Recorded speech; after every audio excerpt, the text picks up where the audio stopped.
గతంలో అంటే మనకు 40, 50 ఏళ్ల క్రితం తీసుకుంటే హ్మ్. విడాకులనేవి అరుదు. అసలు ఒకరు విడాకులు తీసుకున్నారంటే హ్మ్. అది టాక్ ఆఫ్ ద టౌన్. ఇప్పుడు కలిసి ఉంటున్నారంటే టాక్ ఆఫ్ ద టౌన్ అయింది కాలం. హ్మ్. యెస్. యెస్. కరెక్ట్. ఓకే. మరి అవే గ్రహాలు, అవే మనుషులు గదా! హ్మ్. సో, అప్పుడు లేని విడాకులు ఇప్పుడు హ్మ్. కుటుంబ కలహాలు నెలలో విడిపోతున్నారు. హ్మ్.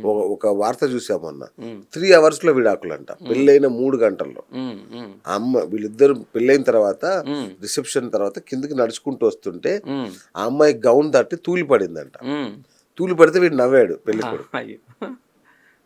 "నువ్వు ఇప్పుడే నవ్వుతే హ్మ్. నన్ను చూసి నువ్వు పట్టుకోవాల్సింది పోయి నవ్వావు కాబట్టి హ్మ్. నువ్వు నాకు అక్కర్లేదని" విడాకులు ఇచ్చేసి వెళ్ళిపోయింది ఆ అమ్మాయి.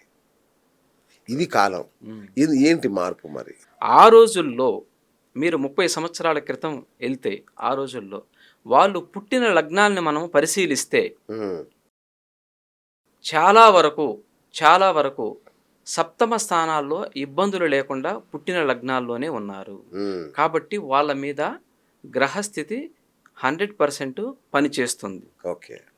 కాబట్టి సప్తమ స్థానంలో ఎటువంటి ఇబ్బంది లేని లగ్నాలలో వాళ్ళు పుట్టారు కనుక ఎక్కువగా విడాకులు తీసుకునేదానికి అవకాశం లేకుండా ఉంది. మీరు ఓకే.